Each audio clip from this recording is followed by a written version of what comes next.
Video ini saya buat untuk memenuhi tugas ujian akhir semester mata kuliah Teknologi Informasi dan Komunikasi. Pertanyaan yang pertama yaitu, jelaskan bagaimana teknologi informasi dan komunikasi atau TIK dapat meningkatkan efektivitas proses pembelajaran, serta contoh penggunaan teknologi dalam kelas yang pernah Anda alami atau Anda amati. Jawaban saya yaitu teknologi informasi dan komunikasi atau TIK itu dapat meningkatkan efektivitas pembelajaran dengan mempermudah akses materi, lalu mendukung metode pembelajaran interaktif dan memungkinkan kolaborasi jarak jauh. Misalnya itu dalam platform seperti Google Classroom, memungkinkan siswa itu untuk mengumpulkan tugas, mendistribusikan materi, gurunya itu bisa mendistribusikan materi, lalu memberikan feedback itu secara cepat. Contohnya dalam kelas yaitu penggunaan aplikasi presentasi seperti PowerPoint atau Kahoot membuat pembelajaran itu lebih menarik dan memotivasi siswa untuk lebih aktif. Pertanyaan yang kedua yaitu tentang pembelajaran berbasis e-learning. Yang A yaitu, apa yang dimaksud dengan pembelajaran berbasis e-learning? Pembelajaran berbasis e-learning itu adalah metode pembelajaran yang menggunakan teknologi digital atau internet sebagai media utama untuk menyampaikan materi, berinteraksi, dan mengelola proses belajar.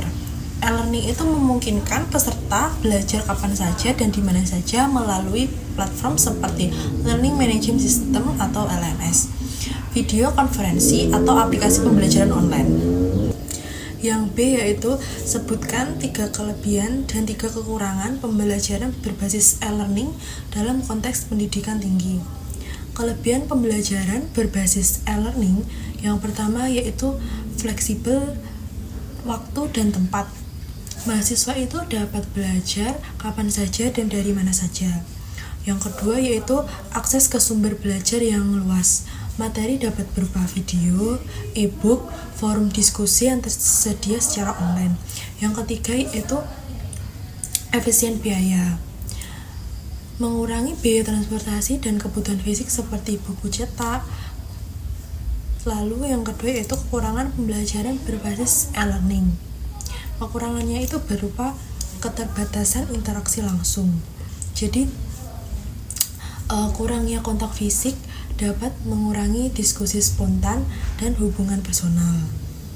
Yang kedua yaitu ketergantungan pada teknologi, yaitu membutuhkan koneksi internet yang stabil dan perangkat yang memadai.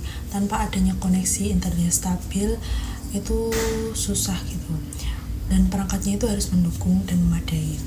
Yang ketiga yaitu motivasi belajar yang rendah. Mahasiswa itu dapat merasa kurang termotivasi karena minimnya pengawasan langsung. Pertanyaan ketiga yaitu, Anda diminta untuk membuat media pembelajaran berbasis teknologi. Jelaskan langkah-langkah utama yang Anda akan lakukan dalam merancang media pembelajaran digital, mulai dari analisis, kebutuhan, hingga evaluasi. Yang pertama yaitu analisis kebutuhan, yang terdiri dari tentukan tujuannya, lalu kebutuhan peserta, masalah yang ingin diselesaikan. Yang kedua yaitu perancangan, rancang konten, alur, dan pilih teknologi atau platform yang sesuai.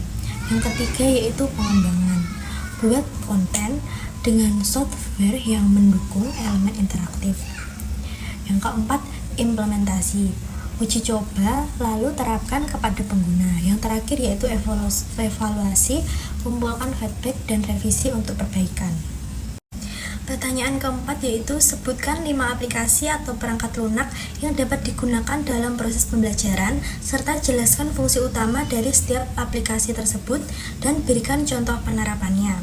Yang pertama yaitu aplikasi Google Classroom. Fungsinya yaitu platform manajemen kelas untuk mengorganisasikan tugas, memberikan materi, dan berkomunikasi.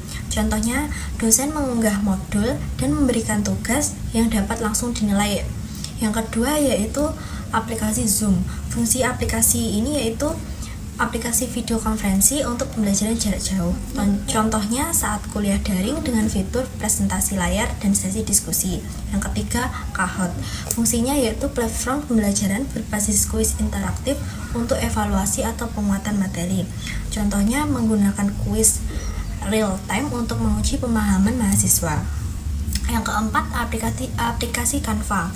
Fungsinya aplikasi ini yaitu untuk desain grafis untuk membuat materi pembelajaran visual seperti poster atau presentasi. Contohnya membuat infografis untuk menjelaskan konsep kompleks secara sederhana.